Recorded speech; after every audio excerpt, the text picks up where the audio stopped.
ढोल की थाप गूंजता जय जोहार का नारा और हजारों आदिवासियों का वो जोश जो आज राजस्थान की राजनीति नई इबारत लिख रहा है। बांसवाड़ा के बिलकुआ चौराहे पर जब सैकड़ों कार्यकर्ताओं ने अपने जननायक राजकुमार रोत का स्वागत किया तो ये सिर्फ एक स्वागत नहीं था बल्कि आने वाले एक बड़े सियासी तूफान का संकेत था। भारत आदिवासी पार्टी यानी कि बीएपी ने एक ऐसा ऐलान कर दिया जिसने सत्ता के गलियारों में खलबली मचा दी। खबर ये है कि कई मिलन समारोह हुआ। खबर ये है कि बीजेपी अब किसी के सहारे नहीं बल्कि अपने दम पर पंचायत चुनाव लड़ने जा रही है।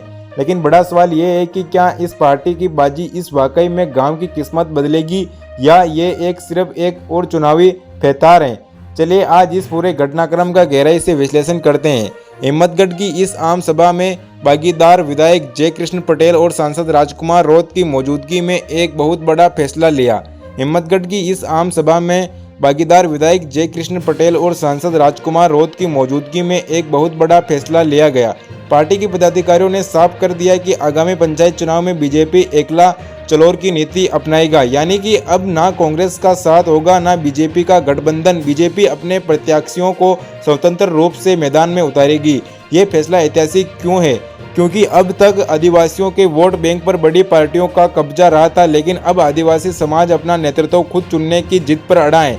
स्वतंत्र चुनाव लड़ने का मतलब है कि अपनी विचारधारा को सीधा जनता तक पहुंचाना और गांव के स्तर पर मजबूत पकड़ बनाना। अक्सर राजनीति में बड़ी बड़ी बातें होती हैं, लेकिन इस बार एक एजेंडा जमीन है।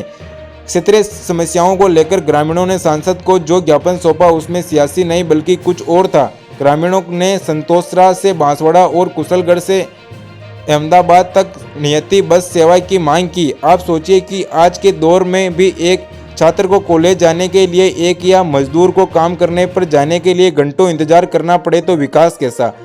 क्या बीएपी इन बुनियाद सुविधाओं को दिला पाएगी? राजकुमार रोत ने हिम्मतगढ़ विद्यालय में 4 नए कक्ष के निर्माण की घोषणा कर ये जताया दिया कि शिक्षा उनकी प्राथमिकता है। लेकिन अब भी सवाल बहुत बड़े हैं।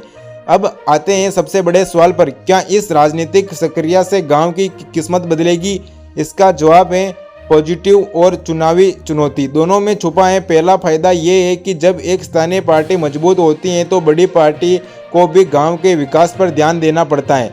प्रतिस्पर्धा हमेशा जनता के लिए फायदेमंद होती है। और दूसरा फायदा ये है कि राजकुमार उच्च जैसे युवा नेता खुद उसी समाज से आते हैं, वो जमीनी तकलीफों को जानते हैं। जब सत्ता की चाबी अपने हाथ में होती है तो फाइलों का सफर छोटा हो जाता है। लेकिन चुनौती क्या है? चुनौती और फंड और संसाधन। पंचायत स्तर पर जीतना तो आसान हो सकता है, लेकिन उन योजनाओं को लागू करना जहां राज्य और केंद्र का सहयोग चाहिए वहां बीजेपी को अपने राजनीतिक कौशल की अग्नि परीक्षा देनी होगी।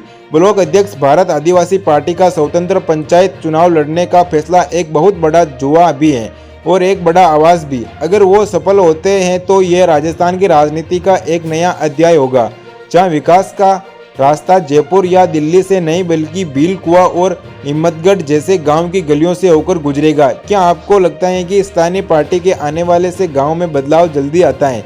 क्या राजकुमार रोत बागड़ की किस्मत बदल पाएंगे? अपने राय कमेंट बॉक्स में जरूर साझा करें।